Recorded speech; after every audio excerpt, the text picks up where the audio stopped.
வணக்கம் மக்களே, நம்ம இன்னைக்கு எங்கே வந்திருக்கோம்னு பார்த்தீங்கன்னா கலிங்க சிற்பங்கள்.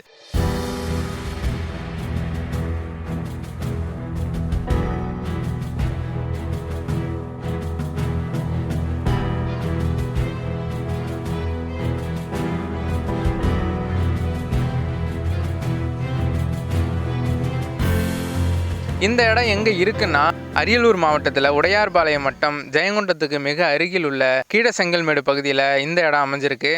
இந்த இடத்துக்கு ஏன் அந்த பேர் வந்துச்சுன்னா, சோழ மன்னர் ராஜேந்திர சோழன் கலிங்க நாட்டின் மீது ஒரு போர் தொடுக்கிறாரு. அந்த போரில் வெற்றி அடைஞ்சதோட அடையாளமாக அங்கே இருக்கக்கூடிய சிற்பங்களை நம்மளோட தமிழ்நாட்டில் கங்கை கொண்ட சோழபுரம் பகுதிக்கு கொண்டு வராங்க. அந்த பகுதிக்கு மிக அருகாமையில் இருக்கிற செங்கல்மேடு பகுதியில் தான் இப்போ அந்த கலிங்க சிற்பங்கள் இருக்குது. அதனால தான் இந்த இடத்துக்கு கலிங்க சிற்பங்கள் அப்படின்னு ஒரு பேர் வைக்கிறாங்க. இந்த கலிங்க சிற்பங்கள் இருக்கிற இடத்தோட பாதுகாவலர் நம்ம கூட இருக்காரு. அவர்கிட்ட இந்த இடத்தோட சிறப்பை பற்றி நம்ம இப்போ அவர்கிட்ட கேட்கலாம். ஐயா வணக்கம், உங்களோட பேர் என்ன? நீங்கள் எவ்வளோ வருஷமாக இந்த இடத்துல வேலை பார்த்துட்டு இருக்கீங்க? இந்த இடத்தோட சிறப்பை பற்றி நீங்கள் இப்போ சொல்லலாம். ஐயா, என் பேர் மருதகாசு, நினைவு சின்ன காவலர். ஆனால் ஏற்கனவே மாளிகைமேட்டில் இருந்தேன், இப்போ செங்கல்மேட்டில் இருக்கேன். செங்கல்மேடுன்னு கேட்டால் அரியலூர் மாவட்டத்தில் உடையார்பாளையம் வட்டத்தில் கீழசெங்கல்மேடு கிராமத்தில் இருக்குது.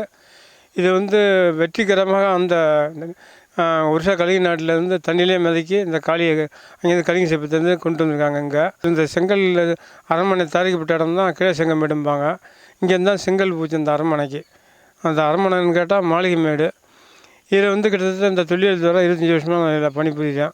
ஐயா, இங்கே இருக்கக்கூடிய சிலைகள் என்னென்ன சிலைகள்லாம் இங்கே இருக்குது? இங்கே இருக்கக்கூடிய சிலை கலிங்க சிற்பம் காளி இருக்குது, பைரவி இருக்குது. இந்த காளி ராஜேந்திர சோழன் கலிங்க நாட்டிலேருந்து எல்லாத்தையும் ஃபைட் பண்ணி வெற்றிகரமாக அங்கேருந்து தண்ணிலே மிதக்கி எல்லாத்தையும் ஜெயிச்சு அங்கே கொண்டு வர்றாரு. இங்கேருந்து இந்த காளி ஒரிசா கலிங்க நாட்டிலேருந்து தண்ணிலே மிதக்கி கொண்டு வந்தாங்க. அங்கேருந்து இப்போ பயங்கரமான வெற்றிகரமாக எல்லாத்தையும் ஃபைட் பண்ணி அங்கே ஒரு அரண்மனையும் கட்டிட்டாங்க. அங்கேருந்து ஜெயிச்சு கொண்டு இங்கே நம்ம கீழசெங்கல்மேடு கிராமத்தில் அந்த வெற்றிகரமாக அந்த சிலைகள் இங்கே வச்சுருக்காங்க.